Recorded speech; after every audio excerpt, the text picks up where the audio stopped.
जय हिंद बालकों, कैसे हैं आप लोग। पढ़ाई लिखाई कैसी चल रही है।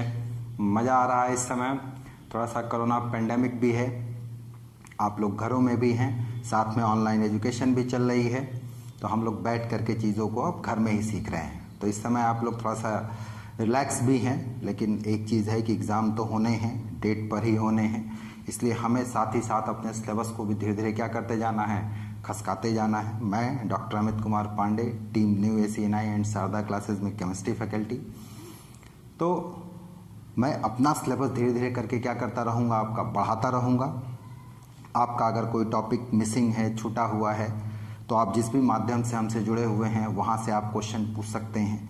आपके जो फ्रेंड हमें नहीं जानते हैं, आप उन्हें हमारे चैनल के बारे में बता सकते हैं, शेयर कर सकते हैं, सब्सक्राइब कर सकते हैं, लाइक कर सकते हैं। आप लोग की तरफ से जितने ज़्यादा लाइक्स आएंगे, शेयर्स आएंगे, सब्सक्राइब होगा, उतना ही ज़्यादा हमारा कॉन्फिडेंस बढ़ेगा और हम अपनी बात को उतनी ही मजबूती के साथ और अलग अलग तरीक़ों से आपके सामने रखेंगे।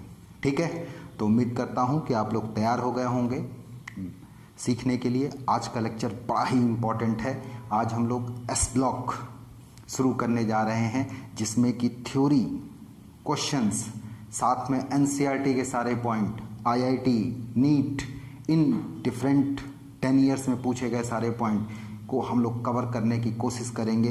हर एक लेक्चर्स में टॉपिक वाइज कवर करते चले जाएंगे। चलिए, तो अब आप लोग तैयार हो गए होंगे। आपने सोशल मीडिया अकाउंट बंद कर दिया होगा, आप पूरी तरीके से फोकस्ड होंगे, पेन और पेपर ले लिया होगा, ताकि कोई इम्पॉर्टेंट वर्ड्स जो हमारी माउथ से निकल रहा है अगर आपको पकड़ में आ रहा है तो उसे आप ज़रूर नोट कर लें, क्योंकि वो क्वेश्चन की शक्ल में आपको अपनी प्रैक्टिस सीट में मिलेगा, असाइनमेंट में मिलेगा, बुकलेट में मिलेगा, आप कह सकते हैं एग्जामिनेशन हॉल में मिलेगा। चलिए, तो शुरू करते हैं। Let's start. तो अगर हम लोग इंट्रोडक्शन की बात करें, एस ब्लॉक की बात करें, तो सबसे पहले पीरियोडिक टेबल के किन एलिमेंट को एस ब्लॉक एलिमेंट कहा जाएगा और क्यों कहा जाएगा। तो मैं आपको बताऊं, जितने भी एलिमेंट नोन हैं, अगर हम उनका इलेक्ट्रॉनिक कॉन्फ़िगरेशन लिखें, इलेक्ट्रॉनिक कॉन्फ़िगरेशन लिखें और लिखने पर हमको ये मिले कि जितनी भी अंदर की सेल है वो कंप्लीट रहे और आखिरी इलेक्ट्रॉन सबसे बाहर वाली सेल के एस सब सेल में इंटर करे, तो ऐसे एलिमेंट को हम लोग एस ब्लॉक एलिमेंट मानेंगे। जैसे अगर मैं यहीं पर एक एग्जाम्पल सोडियम का ले लूँ, एक एग्जाम्पल कैल्शियम का ले लूँ, एक एग्जाम्पल कॉपर का ले लूँ और एक कैडमियम का ले लूँ, तो मैं ये कहूँगा कि सोडियम और कैल्शियम एस ब्लॉक के एलिमेंट हैं, जबकि कॉपर और कैडमियम डी ब्लॉक के एलिमेंट हैं। अब ये डी ब्लॉक के क्यों हो गए?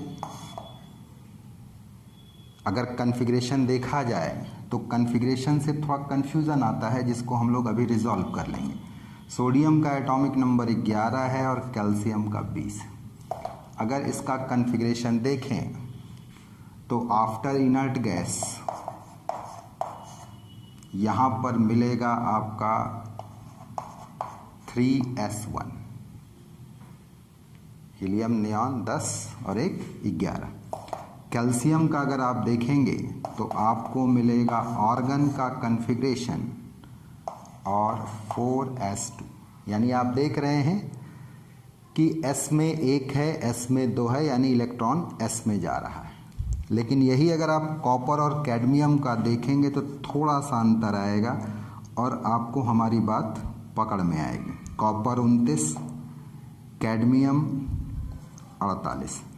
तो कॉपर का कॉन्फ़िगरेशन अगर आप देखें तो ऑर्गन का कॉमन लेने के बाद आएगा 3d10 4s1। ठीक।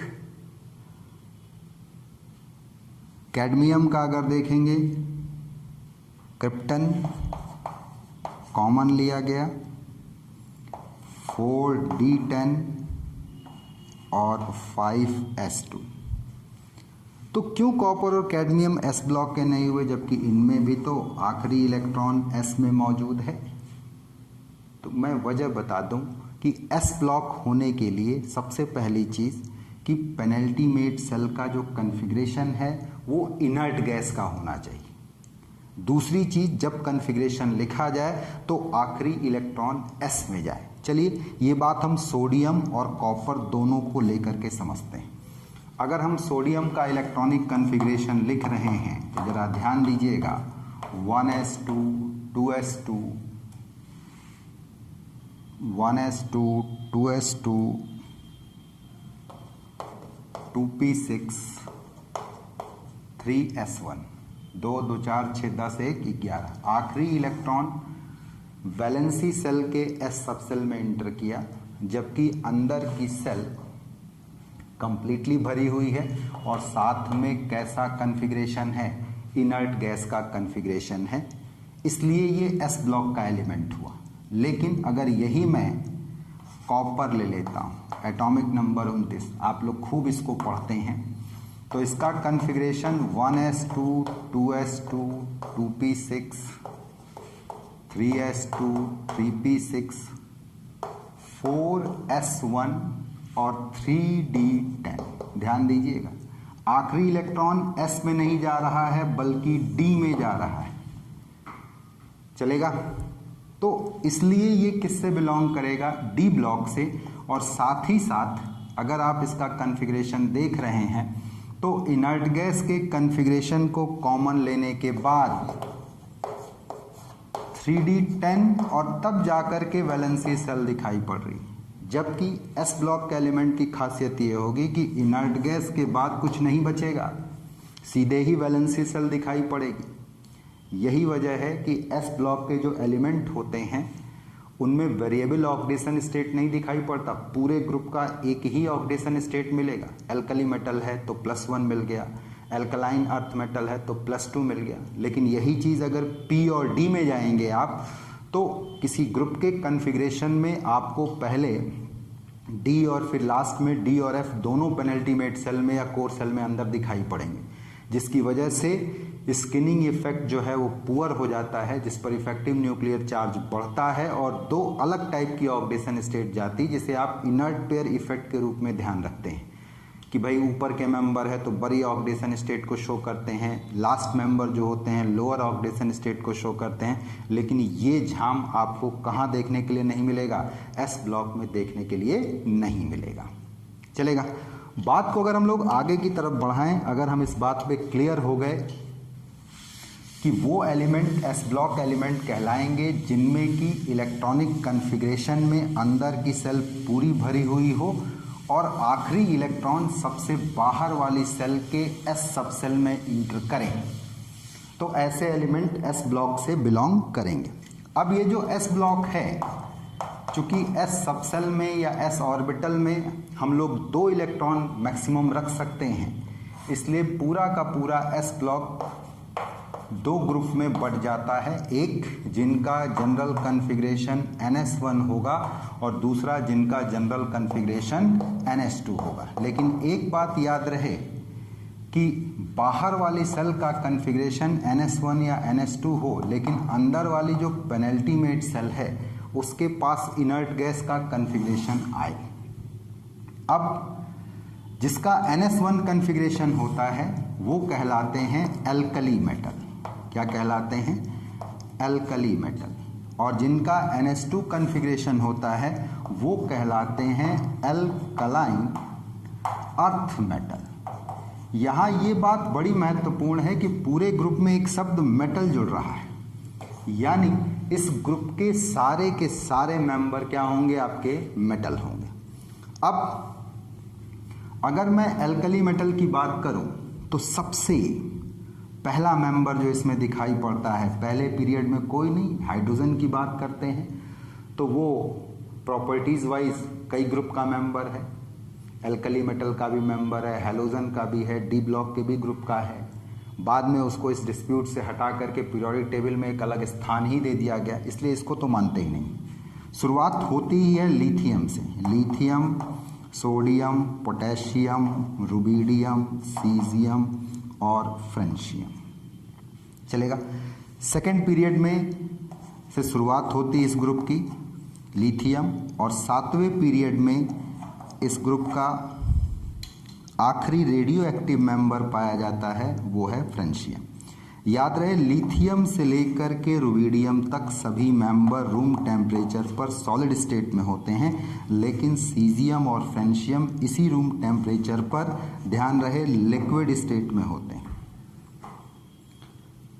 साथ ही साथ ये सभी मेंबर जो है NS1 कॉन्फ़िगरेशन को रखते हैं, यानी अपनी एटॉमिक स्टेट में ये पैरामैग्नेटिक होंगे, लेकिन जैसे ही ये एक इलेक्ट्रॉन लूज करेंगे, ये सब के सब मेंबर या इसका आयन कैसा होता है, डायामैग्नेटिक होता है। ये बड़े ही सॉफ्ट मेटल होते हैं, क्योंकि इनमें वैलेंसी सेल में इलेक्ट्रॉन कम है, साइज बड़ा है, तो मेटालिक बॉन्ड कमज़ोर होता है। यानी आप इन मेटल्स को अगर चाहें तो चाकू से भी काट सकते हैं और देख सकते हैं लास्ट के मेंबर की तो स्थिति ये है कि किस स्टेट में मिल रहे हैं, लिक्विड स्टेट में मिल रहे हैं। Francium by nature radio active होता है, रेडियो एक्टिव होता है, इसलिए इसकी रेडियो एक्टिव प्रॉपर्टीज स्टडी की जाती हैं, जबकि बाकी के मेंबर जो हैं वो नॉन रेडियो एक्टिव होते हैं। सीजियम लिक्विड में होने की वजह से सोलर सेल, या आप ये कह सकते हैं फोटो इलेक्ट्रिक इफेक्ट या फोटो इलेक्ट्रिक सेल में मेटल सरफेस पे कोट किया जाता है।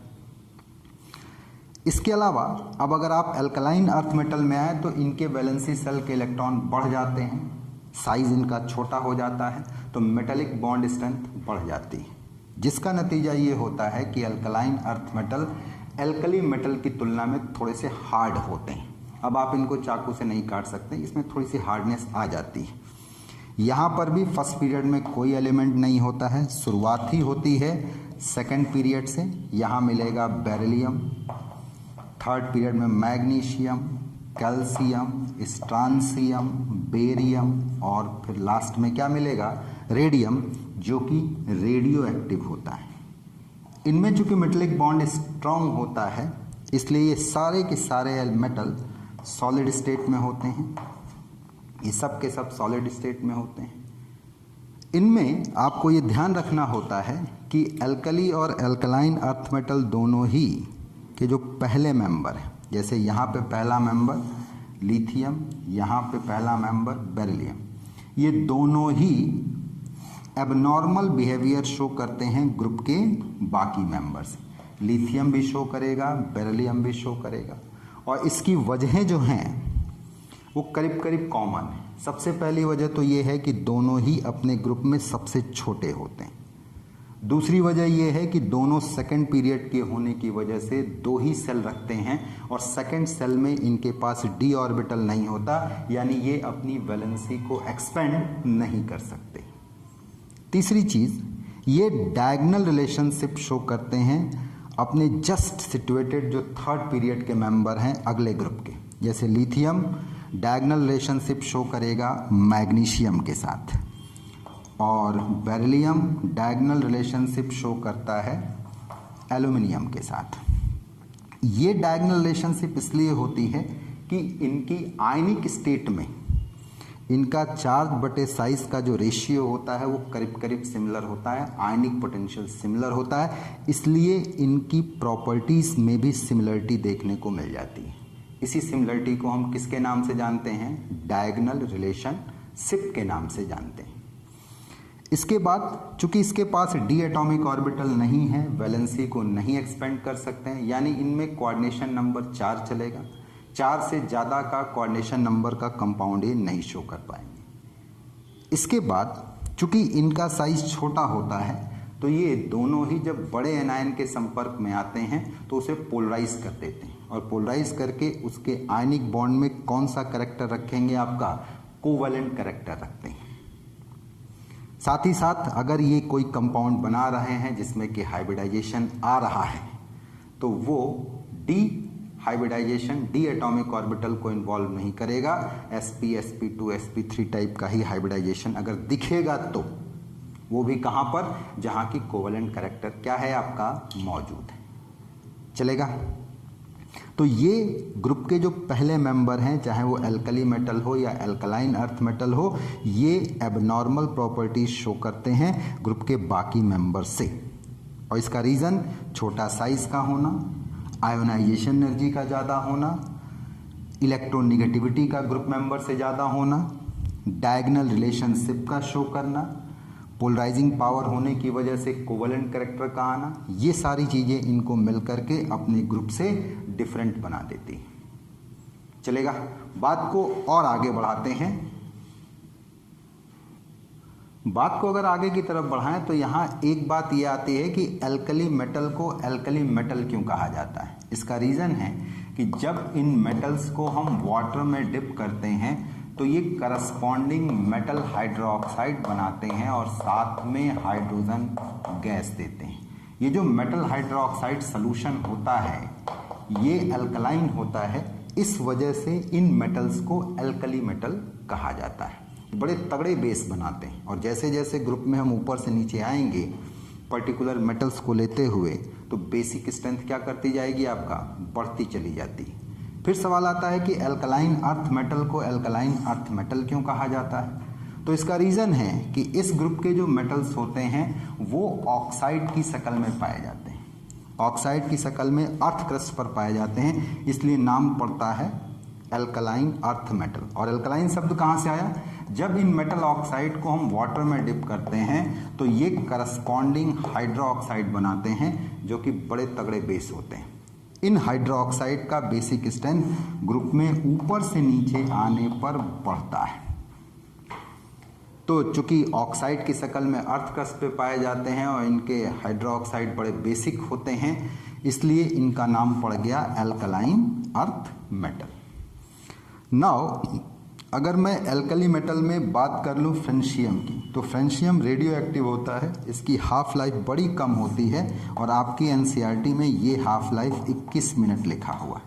21 मिनट की इसकी हाफ लाइफ होती है रेडियो एक्टिव। तो रेडियो एक्टिव केवल फ्रेंशियम ही नहीं, फ्रेंशियम और रेडियम दोनों ही बाई नेचर कैसे होते हैं, रेडियो एक्टिव होते हैं। अगर बात को हम आगे की तरफ बढ़ाएं तो आपके एनसीईआरटी में एक पॉइंट ये भी मिलता है कि बेरिलियम को इस ग्रुप का मेंबर नहीं माना जाता। आप ये कह सकते हैं कि प्रैक्टिकल या प्रॉपर्टीज वाइज बेरिलियम को छोड़ करके जो बाकी के मेंबर हैं वो एल्कलाइन अर्थ मेटल कहलाते हैं। तो सवाल आता है बेरिलियम को क्यों नहीं कहा गया एल्कलाइन अर्थ मेटल। तो इसका रीज़न है क्योंकि बेरिलियम के ऑक्साइड या हाइड्रोक्साइड एम्फोट्रिक नेचर के होते हैं, इसलिए इसको properties wise alkaline earth metal नहीं कहते। आपके एनसीईआरटी में ये बात लिखी हुई है। थोड़ी सी बात अगर हम करें कि बेरिलियम है कितना, तो बहुत ही कम मिलता है। इग्नेशियस रॉक जो होती हैं उसमें 10⁻⁻10% के आसपास है ये। इसी तरीके से कैल्शियम और मैग्नीशियम की थोड़ी सी बात करें तो जो एबुंडेंस है अर्थ क्रस्ट का, उसमें कैल्शियम आपका 5वें नंबर पर आता है, 5th पोजीशन पर, जबकि मैग्नीशियम आपका किस पोजीशन पर आता है, 6th पोजीशन पर आता है। ठीक है, तो और पहले पोजीशन पे तो ऑक्सीजन है ही है। तो इस सीरीज़ में आप देखेंगे कि कैल्शियम 5वें पोजीशन पे और मैग्नीशियम 6ठी पोजीशन पे आ रहा है। चल जाएगा। तो ये कुछ बेसिक बातें हुई किसकी, आपका एस ब्लॉक एलिमेंट की। अब हम लोग एस ब्लॉक को दो ग्रुप में बात करके स्टडी करेंगे। सबसे पहले हम लोग सीखेंगे एल्कली मेटल के बारे में, फिर हम लोग सीखेंगे एल्कलाइन अर्थ मेटल के बारे में। तो चलिए अब हम लोग स्टार्ट करते हैं एटॉमिक और फिजिकल प्रॉपर्टी किसका, आपका एल्कली मेटल का। तो बालको अगर हम लोग एल्कली मेटल की एटॉमिक और फिजिकल प्रॉपर्टीज़ का जिक्र करें, एटॉमिक और फिजिकल प्रॉपर्टीज़ का जिक्र करें तो वो प्रॉपर्टीज़ जो कि इलेक्ट्रॉनिक कन्फिग्रेशन से तय होती हैं उन्हें हम लोग एटॉमिक प्रॉपर्टीज़ कहेंगे, और जो प्रॉपर्टीज़ मैटर बनाने वाले पार्टिकल के बीच लगने वाले फोर्स ऑफ अट्रैक्शन से तय होंगी उनको हम लोग फिजिकल प्रॉपर्टीज़ बोलेंगे। चूँकि हम एल्कली मेटल को डील करने जा रहे हैं तो ये ध्यान रहे कि एल्कली मेटल का जो जनरल इलेक्ट्रॉनिक कन्फिग्रेशन है इनर्ट गैस के कन्फिग्रेशन को कॉमन लेने के बाद NS1 आएगा, यानी बाहर वाली सेल में 1 इलेक्ट्रॉन और अंदर वाली सेल 8 इलेक्ट्रॉन रखेगी। जबकि फिजिकल प्रॉपर्टीज़ को अगर हम लोग चेक करेंगे तो मेटल्स के बीच में जो फोर्स मौजूद है स्पेशली वो है मेटालिक बॉन्ड। अब सवाल आता है कि ये मेटालिक बॉन्ड किस बात से तय होता है? ये metallic bond number of valence electron के जहाँ डायरेक्टली प्रोपोर्शनल है वहीं पर मेटल साइज के इन्वर्सली प्रोपोर्शनल है। नंबर ऑफ वैलेंस इलेक्ट्रॉन के जहाँ डायरेक्टली है वहीं साइज के इन्वर्सली। अब एल्कली मेटल की समस्या ये है कि उसकी वैलेंसी सेल में इलेक्ट्रॉन भी कम है, केवल 1 है, और साइज भी पूरे पीरियड में आप अगर मेटालिक रेडियस की बात करें तो वो सबसे ज़्यादा साइज है इसका। तो दोनों स्थितियां मिलकर के इस बॉन्ड को कमज़ोर बना देती हैं, और कमज़ोर बनाने पर कई प्रॉपर्टीज़ पे सीधा असर दिखाई पड़ेगा, जैसे melting point, boiling point, density. ठीक है, ये सारी प्रॉपर्टीज इससे अफेक्ट होंगी। तो अब जैसे जो एटॉमिक प्रॉपर्टीज़ में हमको डील करना है, एटॉमिक प्रॉपर्टीज़ में हमको डील करना है आयनिक रेडियस, या आप कह सकते हैं साइज या metallic radius, ionic radius, hydrated radius, ionization potential, ionization potential. इसके अलावा थोड़ा सा हम लोग डील करेंगे आपका इलेक्ट्रोनेगेटिविटी। तो इन प्रॉपर्टीज़ को हमें बेसिकली कहाँ देखना है? एटॉमिक प्रॉपर्टीज़ में देखना है। जबकि फिजिकल प्रॉपर्टीज़ में जिनको हमें डील करना है वो है सबसे पहले बॉइलिंग पॉइंट, फिर मेल्टिंग पॉइंट, फिर डेंसिटी, फिर state of matter, state of matter, फिर इलेक्ट्रोड पोटेंशियल। ये सारी चीज़ें जो हैं हम लोग फिजिकल में डील कर लेंगे या मैटर की प्रॉपर्टी में डील कर लेंगे। अब अगर हम एल्कली मेटल की बात करें तो एल्कली मेटल शुरू होता है lithium, sodium, potassium, rubidium, caesium और फ्रेंशियम।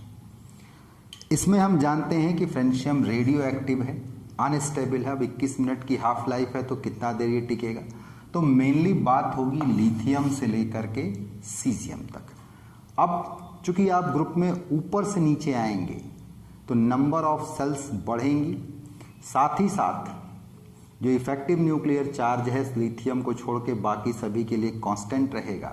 तो नंबर ऑफ सेल बढ़ने की वजह से, स्किनिंग इफेक्ट के बढ़ने की वजह से एटम एक्सपेंड करेगा। अगर एक्सपेंड करेगा तो उसका साइज क्या करेगा? आपका बढ़ता चला जाएगा। तो आप इसको डाटा से भी कंफर्म कर सकते हैं कि अगर एल्कली मेटल के लिए मेटालिक रेडियस का ऑर्डर देखा जाए तो लिथियम का सबसे कम, फिर सोडियम, तब पोटेशियम, तब रुबिडियम, तब सीजियम।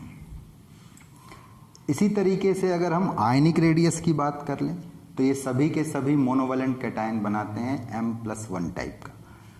इसमें अगर आप देखेंगे तो यहाँ पर जो आयनिक रेडियस का ऑर्डर मिलेगा फिर वही lithium, sodium, potassium, rubidium, caesium और फ्रेंशियम सब मोनोवेलेंट स्टेट में अगर हैं तो हमको ये ऑर्डर मिलता है।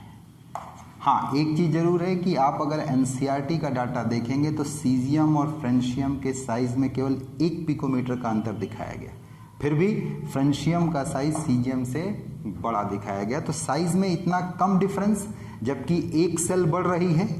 ऐसा इसलिए क्योंकि यहाँ पर काम कर रहा है कौन सा कॉन्ट्रैक्शन? Lanthanide contraction. ध्यान रहेगा ये चीज़। अब अगर हम हाइड्रेटेड रेडियस की बात करें, इन्हीं आयन को सॉल्वेंट में डाल दिया जाए, वाटर में डाल दिया जाए तब, तो आप तो जानते हैं कि जो हाइड्रेटेड साइज होता है वो चार्ज के डायरेक्टली प्रोपोर्शनल होता है, साइज के इन्वर्सली प्रोपोर्शनल होता है। तो 4 तो सभी आयन पर सेम रहेगा, लेकिन साइज ग्रुप में ऊपर से नीचे आने पर बढ़ेगा तो हाइड्रेटेड साइज क्या करेगा, घटेगा।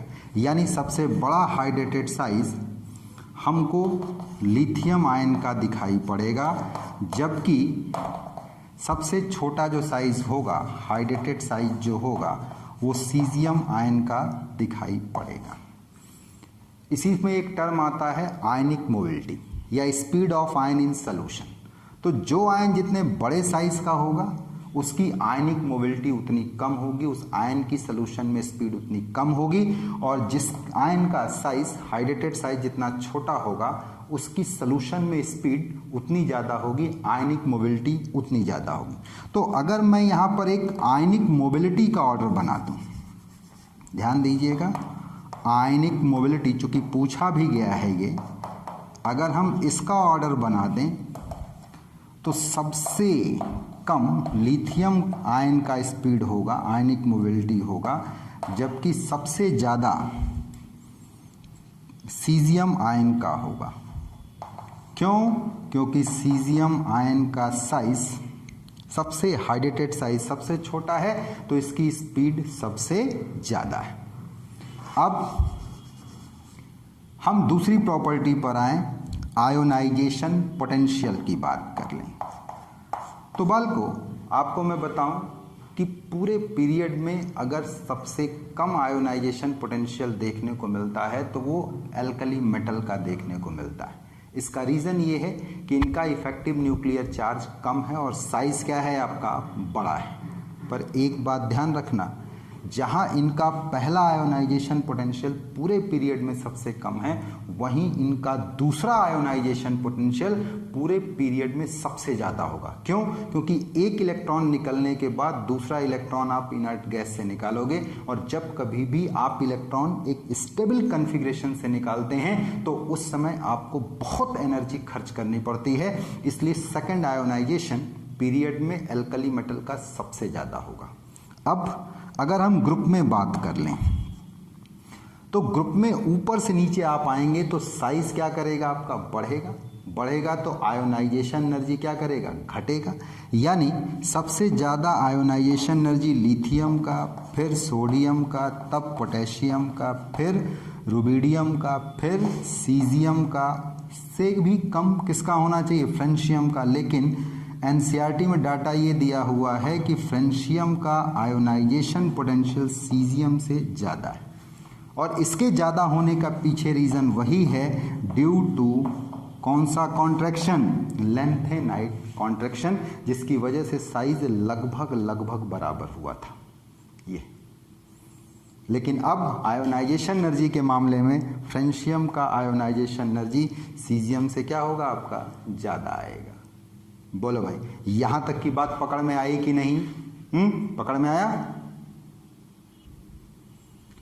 अब अगर हम लोग इलेक्ट्रॉन नेगेटिविटी की बात कर लें, इलेक्ट्रॉन नेगेटिविटी की बात अगर हम लोग कर लें तो इलेक्ट्रॉन नेगेटिविटी चूंकि ग्रुप में ऊपर से नीचे आने पर साइज बढ़ता है, तो इलेक्ट्रॉन नेगेटिविटी क्या करती है, घटती है। यहाँ पर सीजियम और फ्रेंशियम में फ्रेंशियम की इलेक्ट्रॉन नेगेटिविटी सीजियम से थोड़ी सी ज़्यादा होगी, ठीक है। या आप कहेंगे इलेक्ट्रॉन नेगेटिविटी का अंतर बहुत ही कम होगा, बहुत ही माइन्यूट डिफरेंस, जैसे यहाँ पर है। कुछ किताबों में आप देखेंगे कि फ्रेंशियम की आयोनाइजेशन एनर्जी 1 यूनिट कम है सीजियम से, और कुछ किताबों में देखेंगे कि फ्रेंशियम की आयोनाइजेशन एनर्जी 1 यूनिट सीजियम से क्या है आपका, ज़्यादा है। तो बस आप अपने दिमाग में ये रखेंगे कि इनका डिफरेंस बड़ा ही कम हो जाता है, और इस डिफरेंस के कम होने का रीज़न क्या है आपका, लेंथेनाइट कॉन्ट्रैक्शन। और यही चीज़ आपको इलेक्ट्रॉन नेगेटिविटी में भी देखने को मिलेगा कि सबसे ज़्यादा लिथियम, फिर सोडियम, फिर पोटेशियम और रुबिडियम लगभग बराबर, फिर सीजियम, और सीजियम से थोड़ा सा ज़्यादा क्या आपका, फ्रेंशियम। चलेगा? तो जब एटॉमिक प्रॉपर्टीज़ की बात हो गई तो अब हम लोग किसकी बात करेंगे, फिजिकल प्रॉपर्टीज़ की बात करेंगे। तो अब अगर हम लोग फिजिकल प्रॉपर्टीज़ को एल्कली मेटल का डिस्कस करने जा रहे हैं तो हमें मेटालिक बॉन्ड पर विशेष ध्यान देना होगा। एल्कली मेटल के मेटेलिक बॉन्ड जो होते हैं वो कमज़ोर होते हैं क्योंकि वैलेंस इलेक्ट्रॉन की संख्या कम है और इन मेटल एटम का साइज बड़ा है। तो अब अगर आप ध्यान से देखो तो इस ग्रुप में एल्कली मेटल में lithium, sodium, potassium, rubidium, caesium और फ्रेंशियम तो ऊपर से नीचे आ रहे हैं। तो चूंकि जो साइज है मेटल एटम का वो बढ़ रहा है, तो बढ़ रहा है तो मेटेलिक बॉन्ड स्ट्रेंथ घट रही है। जब मेटेलिक बॉन्ड स्ट्रेंथ घटेगी तो मैटर अपने आप जो है वो हाई एनर्जी स्टेट में भागता चला जाएगा, क्योंकि जो एनर्जी स्टोर है वो बढ़ता चला जाएगा। बॉन्ड जितना मजबूत होता है उतनी ज़्यादा एनर्जी रिलीज होती है स्टेट से, और बॉन्ड जितना कमज़ोर होगा उतनी एनर्जी मौजूद रहेगी स्टेट में। और एनर्जी अगर स्टेट में ज़्यादा है तो मैटर भागता है गैस की तरफ, एनर्जी अगर कम है स्टेट में तो मैटर भागता है सॉलिड की तरफ। तो अब अगर हम पहली प्रॉपर्टी स्टेट ऑफ मैटर को ही इस ग्रुप का देखें तो ये जो स्टार्टिंग के मेंबर हैं लिथियम से लेकर रुबिडियम तक मजबूत मेटेलिक बॉन्ड होने की वजह से सॉलिड में दिखाई पड़ेंगे, जबकि सीजियम और फ्रेंशियम कमज़ोर होने की वजह से लिक्विड में दिखाई पड़ेंगे। तो ये जहाँ लिक्विड में मिलेंगे ये लोग यहाँ पर सॉलिड में मिलेंगे। आपने अपनी एनसीईआरटी में पढ़ा है कि एल्कली मेटल जो होते हैं सिल्वरी वाइट होते हैं, सॉफ्ट होते हैं।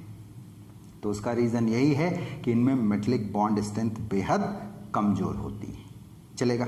अब जब हम स्टेट ऑफ मैटर को डिस्कस कर लेते हैं तो फिर इसमें एक चीज़ आती है मेल्टिंग पॉइंट और बॉइलिंग पॉइंट। ये तो मेल्टिंग पॉइंट सॉलिड की प्रॉपर्टी है और ये पैकिंग और इंटरपार्टिकल फोर्स ऑफ अट्रैक्शन दोनों को मिला के तय होती है।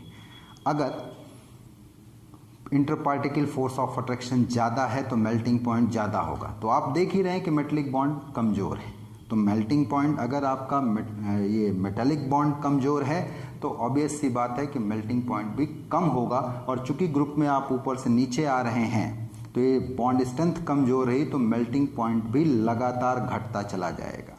ठीक है। सीजियम और फ्रेंशियम की तो हालत ये है कि रूम टेम्परेचर पर लिक्विड में पाए जाते हैं। बॉइलिंग पॉइंट की बात कर लें तो ये लिक्विड स्टेट की प्रॉपर्टी होती है और ये मेनली इंटरपार्टिकल फोर्स ऑफ अट्रैक्शन पर निर्भर करती है। तो चूंकि मेटालिक बॉन्ड स्ट्रेंथ इस ग्रुप में ऊपर से नीचे आने पर घटता है और यही इसकी फिजिकल प्रॉपर्टी को भी डिसाइड कर रहा है, तो इसलिए इसका बॉइलिंग पॉइंट भी क्या करेगा, आपका ग्रुप में ऊपर से नीचे आने पर घटेगा। तो अगर हम ट्रेंड देना चाहें, सपोज करिए मुझे बॉइलिंग पॉइंट का ट्रेंड देना है, तो बॉइलिंग पॉइंट किसका सबसे ज़्यादा बताएंगे, लिथियम, फिर sodium, potassium, rubidium, caesium. Melting point का ट्रेंड देना है, सिमिलर ट्रेंड रिपीट होगा, लिथियम, सोडियम, पोटेशियम, रुबिडियम और फिर क्या आपका सीजियम। बात आती है डेंसिटी की। तो डेंसिटी जो प्रॉपर्टी होती है ये दो चीज़ों को मिला के तय होगी, एक मास और दूसरा वॉल्यूम। तो चूंकि इसमें ग्रुप में ऊपर से नीचे आने पर हमारा ये जो मास वाला फैक्टर है ये डोमिनेट करता है इसके वॉल्यूम पर, तो डेंसिटी होना ये चाहिए कि ग्रुप में ऊपर से नीचे आने पर बढ़नी चाहिए। लेकिन पोटेशियम इसका एक्सेप्शन है, एनसीईआरटी में भी आपके लिखा हुआ है। पोटेशियम में डी ऑर्बिटल बड़े साइज के होने की वजह से वॉल्यूम बढ़ जाता है और इसकी डेंसिटी जो होती है वो घट जाती है। तो होता ये है कि कायदे से डेंसिटी का ट्रेंड लिथियम से ज़्यादा किसका है, सोडियम, और सोडियम से ज़्यादा पोटेशियम का होना चाहिए, लेकिन पोटेशियम की डेंसिटी सोडियम से कम है। अब रुबिडियम उसकी डेंसिटी ज़्यादा है, सीजियम उसकी डेंसिटी ज़्यादा है। तो पोटेशियम की डेंसिटी एक्सेप्शनली कम होती है और इसका रीज़न होता है उसका बड़ा साइज होना डी ऑर्बिटल की मौजूदगी की वजह से, जो कि डेंसिटी को क्या करता है, आपका घटा देता है। चल जाएगा। इसके अलावा हम लोग दो प्रॉपर्टीज़ को और डिस्कस करेंगे। एक प्रॉपर्टी है इलेक्ट्रोड पोटेंशियल और दूसरा है फ्लेम फोटोमेट्री। ये क्या है, तो सबसे पहले हम लोग इलेक्ट्रोड पोटेंशियल को देख लेते हैं। चलिए बालको, पहले आप ये स्क्रीनशॉट ले लीजिए। यहाँ पर हमने इस ग्रुप के एल्कली मेटल के दो डाटा आपको प्रोवाइड कराए हैं। एक डाटा प्रोवाइड किया है रिडक्शन पोटेंशियल का और दूसरा डाटा प्रोवाइड किया है कलर का, जो फ्लेम फोटोमेट्री का इसका कलर आता है। तो सबसे पहले हम रिडक्शन पोटेंशियल को देख लें। एक्चुअल में रिडक्शन पोटेंशियल से हम एल्कली मेटल की केमिकल प्रॉपर्टीज़ को तय करते हैं सॉल्यूशन स्टेट में। एल्कली मेटल बड़े साइज़ के होते हैं, बड़े अच्छे रिड्यूसिंग एजेंट होते हैं, लेकिन सॉल्यूशन में इनकी जो रिड्यूसिंग पावर होती है वो इनके रिडक्शन पोटेंशियल से तय होती है।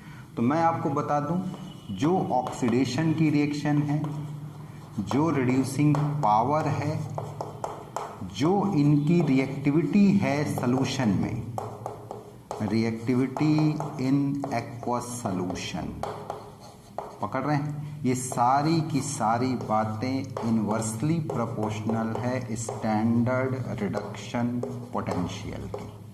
अब आप देख सकते हैं कि यहाँ पर ये रिडक्शन पोटेंशियल का वैल्यू दिया है विथ मैथमेटिकल साइन। ये मैथमेटिकल साइन है, इसका मतलब ये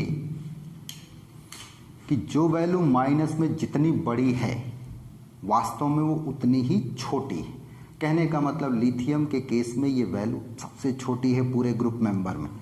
तो अगर ये सबसे छोटी है यानी सॉल्यूशन में लिथियम का ऑक्सीडेशन बड़ा अच्छा होगा, ये बड़ा तगड़ा रिड्यूसिंग एजेंट का काम करेगा, बड़ी तगड़ी रिड्यूसिंग पावर होगी, इसकी रिएक्टिविटी क्या होगी आपकी, सबसे ज़्यादा होगी। अब एक सवाल यहाँ जरूर पूछा जाता है कि क्यों लिथियम का रिडक्शन पोटेंशियल इतना ज़्यादा है, तो इसका क्यों लिथियम का रिडक्शन पोटेंशियल इतना कम है। तो इसका रीज़न होता है कि लिथियम अपनी आयनिक स्टेट में जब हाइड्रेशन शो करता है तो हाइड्रेशन एनर्जी की वैल्यू बड़ी ज़्यादा आती है, क्योंकि ग्रुप में इसका साइज सबसे छोटा होता है, इसलिए इसका रिडक्शन पोटेंशियल ग्रुप के सभी मेंबर में मिनिमम आता है।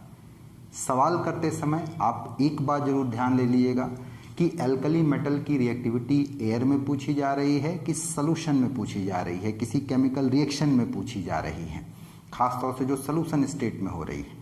तो अगर एयर में पूछे तो जवाब आप आयोनाइजेशन एनर्जी के आधार पर दीजिएगा कि ग्रुप में ऊपर से नीचे आते हैं तो आयोनाइजेशन एनर्जी घटती है तो मेटल की रिएक्टिविटी बढ़ती है।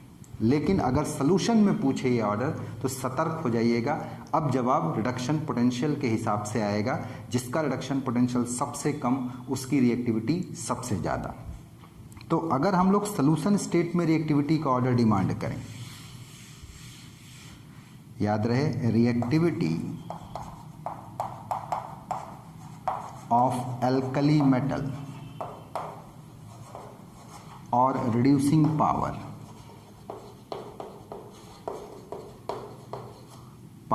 in solution state। तो ध्यान दें, सबसे तगड़ा रिड्यूसिंग एजेंट, रिड्यूसिंग पावर, सबसे ज़्यादा रिएक्टिविटी किसकी होगी, लिथियम की। क्यों? क्योंकि इसका रिडक्शन पोटेंशियल सबसे कम है। अब लिथियम के बाद फिर किसका नंबर आएगा जी, इसके बाद नंबर आएगा आपका रुबिडियम का। ये रुबिडियम के बाद फिर किसका नंबर आएगा, सीजियम का। सीजियम के बाद किसका नंबर आएगा, पोटेशियम का, और सबसे कम किसका आएगा, सोडियम का। चलेगा, लेकिन ये कहाँ पर है, सॉल्यूशन स्टेट में। और यही अगर एयर में पूछ दिया जाए, reactivity of alkali metal in air, तो एयर में अगर पूछा जाएगा तो सबसे ज़्यादा रिएक्टिविटी किसकी बताएंगे आप, सीजियम की। लिथियम से ज़्यादा सोडियम, पोटेशियम, रुबिडियम, और सबसे ज़्यादा किसका आपका, सीजियम का। रीज़न, ग्रुप में ऊपर से नीचे आएंगे, आयोनाइजेशन एनर्जी घटेगी और केवल यही एक फैक्टर रिएक्टिविटी को हवा में तय करेगा। लेकिन जब सॉल्यूशन में आप आएंगे तो 3 फैक्टर मिलकर तय करते हैं। कौन कौन सा, सब्लिमेशन, आयोनाइजेशन, हाइड्रेशन, और तीनों को मिला के तय होता है रिडक्शन पोटेंशियल। चलेगा। अब एक आखिरी टॉपिक इसमें बचता है, इसका फ्लेम टेस्ट। एक्चुअल में एल्कली मेटल जो होते हैं वो पैरामैग्नेटिक होते हैं, इनके पास एक अनपेयर्ड इलेक्ट्रॉन होता है। अनपेयर्ड इलेक्ट्रॉन होने की वजह से अगर इनको हीट दिया जाता है तो ये एक्साइट होते हैं, और एक्साइट होने के बाद अपने लो एनर्जी लेवल से लो एनर्जी लेवल से हाई एनर्जी लेवल पर आते हैं। तो जब ये लो एनर्जी से हाई पर आते हैं और नहीं टिकते, वापस लौटते हैं, तो एनर्जी बैलेंस करते समय यहाँ फोटॉन की शक्ल में एनर्जी बाहर निकलती है, ये एच न्यू या एच सी बाई लैम्डा। यदि निकलने वाला फोटॉन विजिबल रीजन में एब्जॉर्ब हो जाए, विजिबल रीजन में एब्जॉर्ब हो जाए, वेबक्योर, ये, तो ऐसी स्थिति में इसका कंप्लीमेंट्री कलर रिलीज होता है। तो हम लोग ऑक्सीडाइजिंग फ्लेम के साथ जब इन एल्कली मेटल को हीट करते हैं तो स्पेसिफिक कलर अपीयर होते हैं। जैसे लिथियम है, तो लिथियम को हीट करने पर हमको क्रिम्सन रेड मिलता है, सोडियम के लिए येलो कलर आता है, पोटेशियम के लिए वायलेट कलर आता है, रुबिडियम के लिए रेडिश वायलेट आता है, और सीजियम में हमको ब्लू कलर दिखाई पड़ता है। तो कई बार ये टेस्ट पूछा भी जाता है कि हाँ भाई, सोडियम कौन सा कलर दे रहा है, या इस कलर से कौन सा मेटल आइडेंटिफाई होता है। चल जाएगा, तो इसको आपको रटना पड़ेगा, याद करना पड़ेगा, चलेगा। तो अगर आप इतना जान रहे हैं तो एटॉमिक और फिजिकल प्रॉपर्टीज़ की बात एल्कली मेटल के लिए कंप्लीट हो जाती है। नेक्स्ट लेक्चर में हम लोग सीखेंगे इनकी जो जनरल केमिकल प्रॉपर्टीज़ है, एयर के साथ, वाटर के साथ, ठीक है, इनके साथ इनका रिएक्शन कैसे होता है। तो उम्मीद करता हूँ कि आज का लेक्चर आप लोगों को पकड़ में आया होगा, समझ में आया होगा। यदि कोई कन्फ्यूज़न है किसी माध्यम का लेक्चर अटेंड करते समय, तो आप जिस भी माध्यम से आप हमसे जुड़े हुए हैं सोशल मीडिया पे, उससे आप अपने क्वेश्चंस को, डाउट को रख सकते हैं, पूछ सकते हैं। और अब चूँकि हम लोग अपने बैचेस को स्टार्ट भी कर रहे हैं, तो आप एडमिशन के लिए हमारे ऑफिस पे विजिट कर सकते हैं। आकर के जो शेड्यूल है या टाइम टेबल है उसके बारे में आप जान सकते हैं, चलेगा। बाकी किसी तरीके का कोई भी प्रॉब्लम हो, हम लोग हमेशा आपके साथ तैयार हैं, ठीक। बट एक शिकायत है आपसे कि आप शेयर कम कर रहे हैं, सब्सक्राइब कम कर रहे हैं, लाइक कम कर रहे हैं, इससे हमारा उत्साह थोड़ा सा घट जाता है। तो कृपया करके इन चीज़ों को आप करिए, बार बार लेक्चर्स को रिवाइज करिए ताकि कंसेप्ट आपके दिमाग में बैठे, साथ में नोट्स भी बनाते चलिए, क्वेश्चन को सॉल्व करते चलिए, ठीक है जी। चलिए आज इतना ही रखते हैं, best of luck, have a good day, enjoy chemistry.